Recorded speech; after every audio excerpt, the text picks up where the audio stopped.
Y'all, I wasn't going to shoot a video this evening. I actually already finished a video earlier today and put it up. But I just walked out front and the light is so beautiful. I had to go get the camera. Look at this, the way the light is just kissing the top of those trees. Is that lovely or what? It's awesome. So pretty. Katie fed the pigs. Katie fed, oh, did y'all take the pigs some snacks? Yeah, Katie fed them, old lettuce. Yeah. Hey, if some you're a pig, that's a tasty fermented treat. lettuce, yeah. So, y'all, this is my brother Drew. If Hello. you do not know this, I put a video up today showing when y'all got here, and I was so excited. And I shared how you were gonna kind of be assessing the pond, but I did do some Googling today, and I found a place that has stockfish. Oh yeah? That we can buy. And then also I saw a trick that said if you have a real brown pond, a lot of times it's because of clay, which we do have clay. Get a lot of clay. And they said you can, like an organic way to treat it is to put 2 bales of hay per acre of the pond. That's 3 acres. And it gives the clay something to bind to, essentially, and it can clear a pond. Oh, so you have to spread it, you don't just Yeah, throw it you in there. spread it, yeah. Which I don't know how we would do that. Very slowly, very carefully. I don't think there's any bass in there. I think they're crappie. Yeah. I'm like, I keep seeing I things pop. actually went and looked at like native fish, and that fish that I caught that time was a crappie. Okay, so they are in there. I was just seeing things pop that looked like crappie, but Yeah. I don't know. Gosh, this lovely light. It's just getting me. What do you think, Bear? Come here. Code Man. Code Man comes to the farm. Cody. He's a happy little farm dog, aren't you, Cody? I've been knowing the freedom of filth all summer, though. So he gets a bath so rarely that when he so does, he's so cross about it. And Bear's like, hey, you want to Bear. come play? No, Bear. He can't play right now. He's got to go back inside. Murphy and Code Man are some funny dogs. Look at them. Ridiculous. She just goes completely limp whenever I hold her. Murphy lifts. Or workout routine. I feel like you should sing the Lion King song when you do that. Pure trust, yeah. She does. She's like so relaxed. Yeah, she just trusts being held. She shouldn't. I've never dropped her. I'm gonna go put them in and I'm gonna come hang out with you. Okay. Hey Ben, what's up, man? You're absolutely soaked? Yeah, I shook trees and they rained on me. Wow. So Drew and Katie have their 2 little doggies that have been traveling with them, and their cat, Alley Cat. And they are really cool dogs. Murphy loves to go fishing. They got Murph, I think it's the animal shelter years ago. They've had her for a long time, and she's like just one of the greats, you know, when it comes to dogs. She's Drew's Bear, essentially, how I have Bear. And then, Bear, don't get in that water, sir. And then they got a message, I want to say, someone told them that there was another dog that looks like Murph at the animal shelter. I can't remember exactly how it went. But whenever he got there, it was Cody. And he looks nothing like Murph, except for that they both have little short legs. But they've been adventuring all together since then. The farm is so lovely and peaceful right now.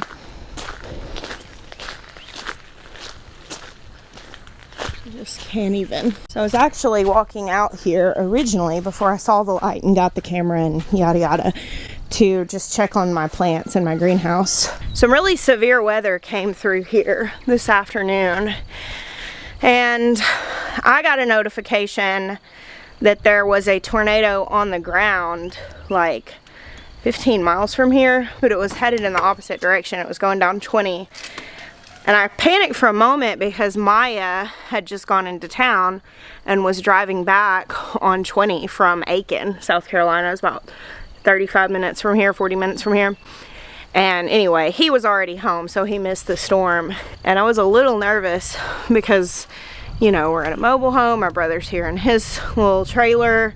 Just built this glass greenhouse. Lots of reasons why I do not want a tornado to come, but we were okay. I hope everyone else was okay. I haven't seen any like very serious reports yet of death or damage. So we are okay though. Got a lot of concerned messages.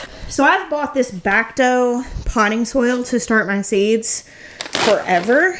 And this year I noticed that their blend was a lot barkier than usual. Usually it's more broken down. Probably a demand issue. I have noticed that on a lot of things in the gardening world, the quality has changed since the demand for them has gone up so much over the last couple years. No, I'm not super excited about that. If that's the cost of many new people gardening, it's a good thing that so many people are gardening. But I was a little concerned when I started to start seeds with this stuff because it was really barky. And I had bought like a pallet of it. But all my seedlings are coming up just fine, so I assume it's okay. We did, like you can see here, we were pulling like the biggest chunks of bark out. I've recommended that stuff for so long that I was like, oh gosh, don't fail me now, Bacto. I think I still feel okay about it. But if you are starting seeds tonight, you might want to take the big sticks out. Look at all of these plants. These poppies look beautiful. So for you local people, I figure I'd mention this because you might want to know. This coming Saturday on the 9th, I think it's the 9th. Double check that. Yes, Saturday the 9th. I think, you look this up because I do not know it off the top of my head at the time of filming this. I think it's from 12 to 4 at the Lexington Library in Lexington, South Carolina. There's a plant swap, like seed swap. And I am going to take some plants and go. I don't know what time I'll be there, but maybe I'll run into you if you end up going. I'm going to take some of these extra like poppies and dahlias and maybe some rosemaries, maybe some celosia. I don't know. Probably not some tomatoes. Not until I figure out what I'm going to be needing. So yeah, but I am planning on going to that. My sister-in-law is going to go with me. And I'm pretty excited about it. We used to have things like that in Arkansas, and I would always go to them, like a seed swap.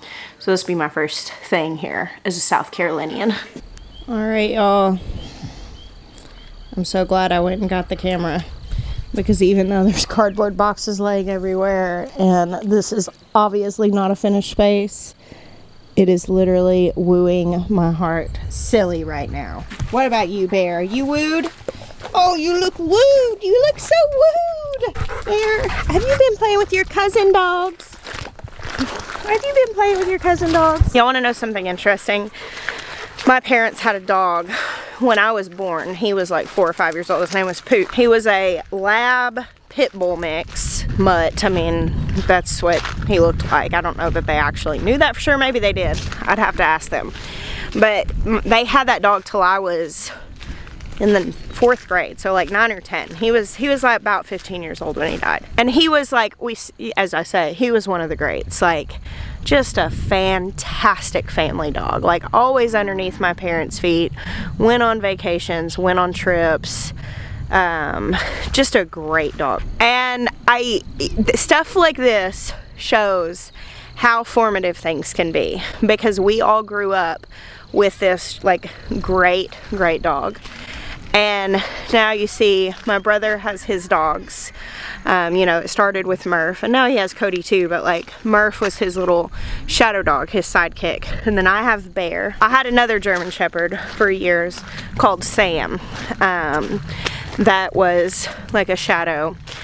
And my sister has a dog that she adopted called Boomer. Like, she was really young. Boomer's, gosh, he's got to be over 10 now. But it's just kind of funny to look that my brother and sister and I were all grown up. We all grew up with that, and all of us have like that kind of dog. It's just an important example to me about what you end up forming in your children. You know, sometimes not even intentionally. Oh, you silly boy. And I have fresh socks. And what? These socks. You have fresh socks on? I'm just kidding. Oh. Oh, Ben. I cannot help but think that maybe you're not making the best decisions right now, but I guess they're not hurting anything if you want to continue making them. Are you a farm boy?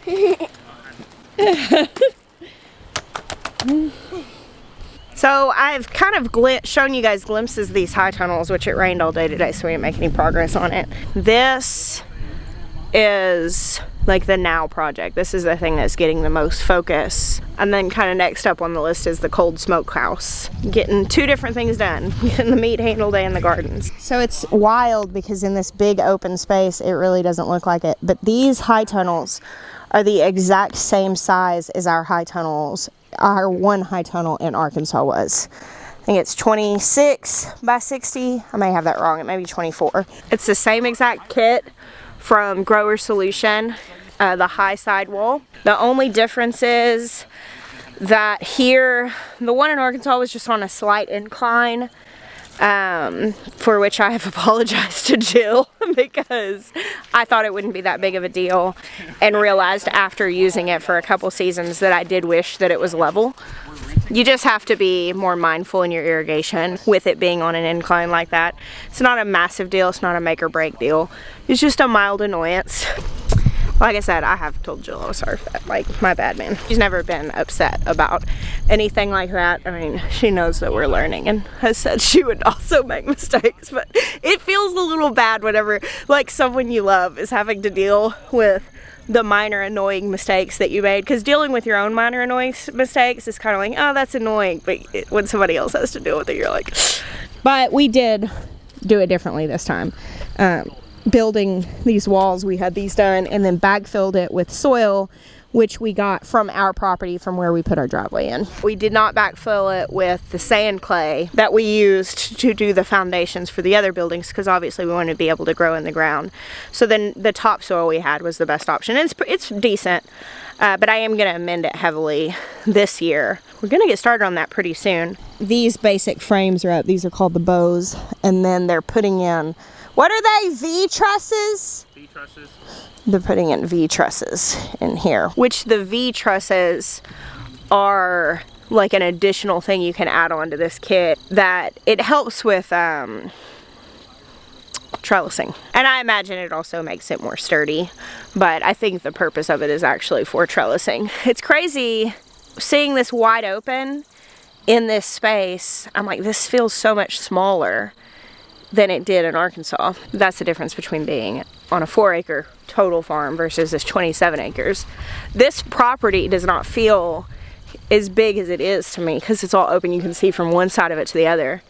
But when you go to walk in it, you're like, oh dang, 27 acres is actually a lot. All right, guys, well, I am very nearly completely out of light. The camera really hides that. But I'm really glad I grabbed the camera and shared this lovely little golden hour walk with you after the storm. Thank you for your concern, those who reached out to us. And oh, you may have noticed this, but I can't really make the commitment that I am shooting daily content because we are far too busy for that kind of commitment. But I am trying and doing things like grabbing the camera in moments like these for these little impromptu vlogs, because it is the time of year that I don't want to miss anything. I love sharing the progress as it unfolds because I feel like so much changes every day. So thank you guys for hanging out with me today and all the days that you do. I bless you. Until next time.